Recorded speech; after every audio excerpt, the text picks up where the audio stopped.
terraplén controlamos el agua que hay en el terreno, básicamente controlamos eso, es la humedad. Lo mismo en una presa de relaves mineros. Para que no haya una alta deformabilidad, yo busco controlar el agua que está presente en los materiales de mi presa, pero lo mismo también lo hago con mis relaves. En la medida que yo controle el agua en el relave, ese material va a tener cierta tasa de deformabilidad, pero no va a ser tan deformable, y eso es importante. Volviendo al nivel de expansividad, que aquí lo que hicimos fue una pausa, hemos interludio para poder hablar sobre la humedad. Vamos a saber que los suelos potencialmente expansivos, y esto pues aclaramos algo que ustedes habían preguntado también, estarán conformados por depósitos de arcillas de mediana a alta plasticidad. Por eso es que el porcentaje, el límite plástico es importantísimo, y el límite líquido, para poder hacer la identificación de estos materiales. Pero que en terreno van a presentar humedades naturales muy bajas. ¿Por qué? Porque si tuviesen humedades naturales altas, nosotros ya reconoceríamos ese suelo, porque sería un suelo bombado, sería un suelo ya deformado. Y en condición natural tienen humedades bajas, pero cuando ustedes las someten a pruebas en laboratorio van a observar qué pasa con su plasticidad. Muchas veces esa humedad incluso está por debajo del límite de contracción. Y el nivel freático está profundo o está bajo. Y esa expansividad la presenten es cuando el nivel freático se recarga, es decir, cuando sube, entonces el suelo se satura. Esto pasa normalmente en zonas climáticas de tipo árido o semiárido.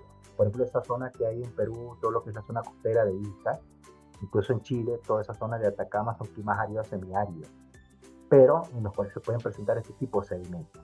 Por ejemplo, en la zona de Ica, de hecho, hay arcillas expansivas declaradas, y por eso es que cuando se han registrado fenómenos de sitio en situaciones pues, en donde han ocurrido sitios. Entonces, nosotros tenemos que reconocer estos materiales antes de que hagamos nuestro proyecto de nuestra presa, para que podamos tomar esas medidas de mitigación. Y básicamente su tratamiento o su medio de prevención sería evitar que se saturen. Pero hay otras formas, y estos procedimientos eso también se los puedo compartir por el grupo. No sé si ya tenemos un grupo de WhatsApp, pregunto a Centiclass, por ahí me lo responderá, para que puedan empezar a mandarles información. Si no, tendría que ser mediante el Discord también, donde yo les comparto información para que ustedes puedan tener esos recursos, donde hablemos un poquito más detalle de esto, porque como ven son temas un tanto largos, ¿no? Entonces, vamos a buscar evitar esas alteraciones mediante reconocimiento oportuno.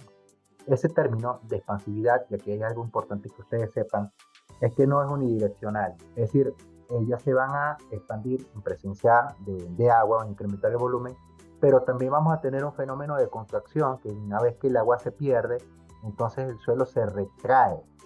Y en esos casos vamos a tener entonces nosotros una alta deformación para una estructura, que si es que el suelo se está hinchando y se está, y se está retrayendo constantemente, pues la estructura que esté sostenida o esté cimentada sobre ese material va a sufrir esos problemas. Entonces, el potencial de expansión de un suelo, tal como se los ya he mencionado varias veces, está totalmente relacionado con el índice de plasticidad. Quiero que veamos el dibujo que está en el lado derecho.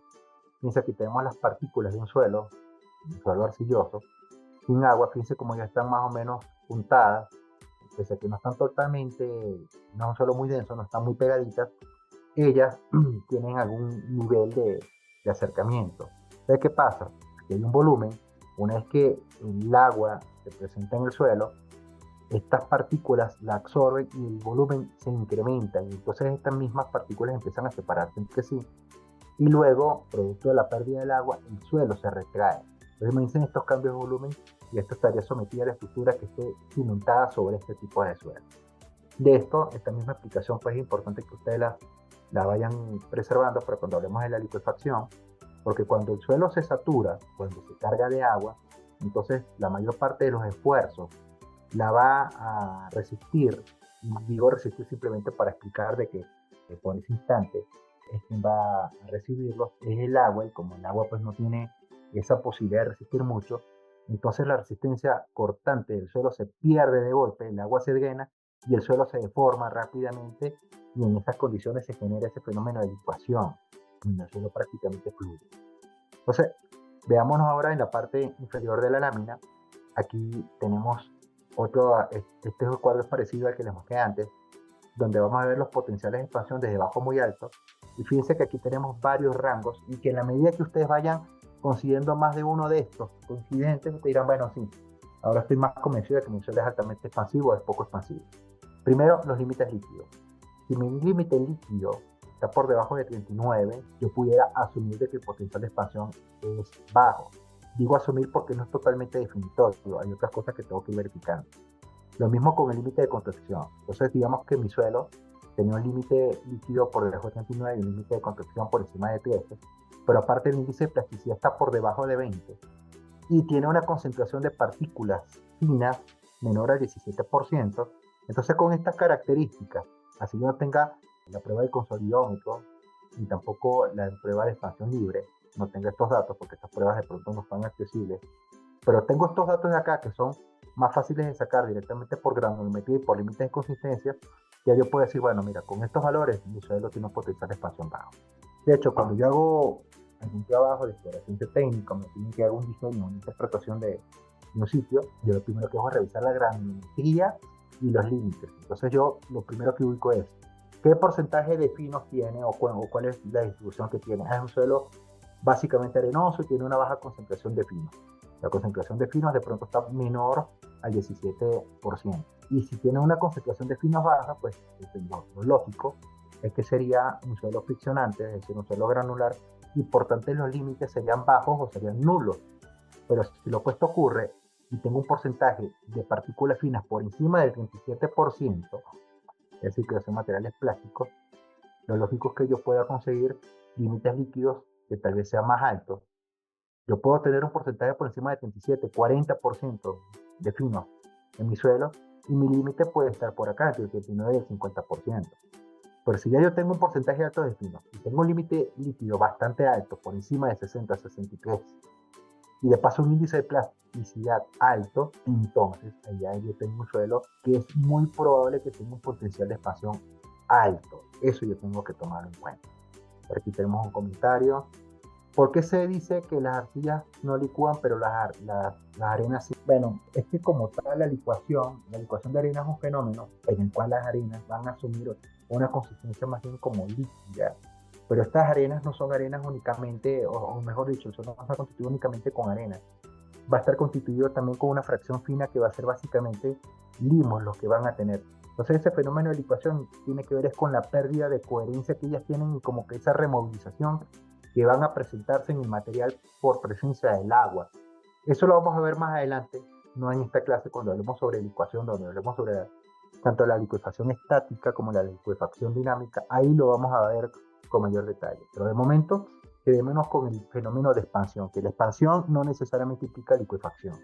Aquí la expansión lo que nos implica, y aquí sí estamos hablando directamente de arcillas, no de limos, es que es un material que va a presentar una altísima deformabilidad, tanto en incremento por del volumen como pérdida del mismo, tanto por la acción del agua como por su ausencia, ¿sí?